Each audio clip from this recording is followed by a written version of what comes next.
26 male worked as a line cook at a high-end steakhouse downtown. The kitchen was fast-paced and high volume, but our prep system was solid until Brad took over as head kitchen manager. Brad was the ultimate corporate micromanager. He loved making sweeping policy changes without ever stepping into the line during a busy dinner rush. His biggest obsession was reducing labor waste. 2 months into his tenure, Brad instituted a new policy: zero prep shift overlap.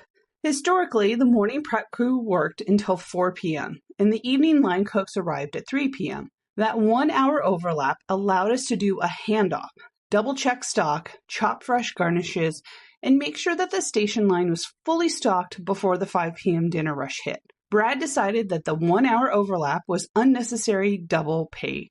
He cut the prep crew shift to end strictly at 3 p.m. and pushed the evening crew shift start time to 4 p.m. When I warned him that leaving a 1 hour gap meant nobody was prepping sauces, inspecting fresh deliveries, or prepping the raw meat station for rush hour, Brad condescendingly laughed and said, "If you guys were half as fast as prepping as you are as complaining, an hour gap wouldn't matter. Follow the schedule or I'll find cooks who can." I decided to follow his schedule to the exact minute. On Friday night, our busiest night of the week with over 300 reservations booked, the morning prep crew clocked out strictly at 3 p.m. as ordered.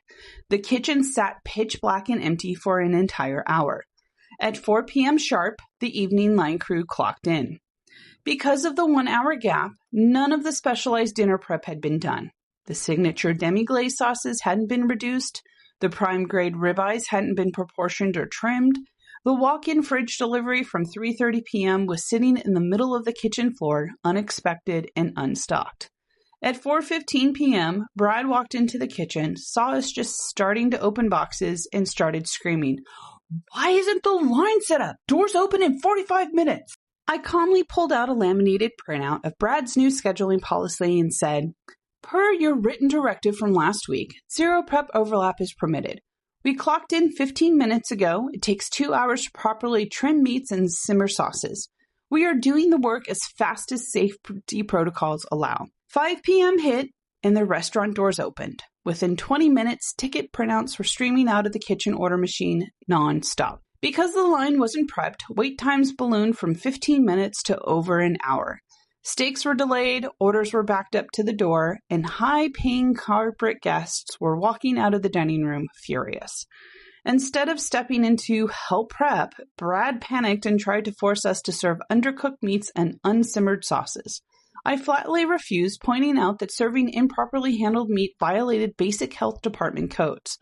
By 7:30 p.m., the general manager walked into the kitchen after refunding over $12,000 in ruined meals in a single evening. The GM demanded to know why the line failed. I handed him the stack of late tickets alongside Brad's signed scheduling policy and the chime card log showing the 1 hour gap.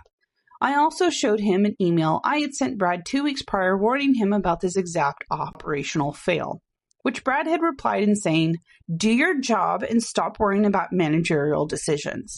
The GM called an emergency meeting the following morning. Brad was stripped of his scheduling duties immediately and forced to work as a floor supervisor under strict monitoring. The GM reinstated our 1 hour prep overlap, giving the kitchen line a temporary hazard pay bonus for surviving the Friday crash, and personally apologized to the crew. Brad eventually quit 3 weeks later out of pure embarrassment.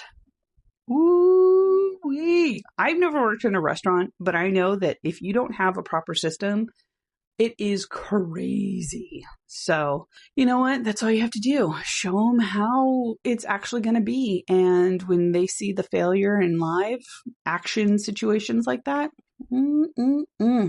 All right. Well, that is the full story. Thank you guys so much for listening. If you like listening to full stories with no cliffhangers, check out the playlist here on my profile. And I have several stories that are full, that are a little bit of everything: drama, relationships, family, workplace. And check it out. Make sure to follow. I would love more people to see my stories in the FYP and in the algorithm. So like, share, comment below. I am a human being that reads these stories. So that means the human being is going to answer you if you comment. I'll talk to you guys later. See you tomorrow.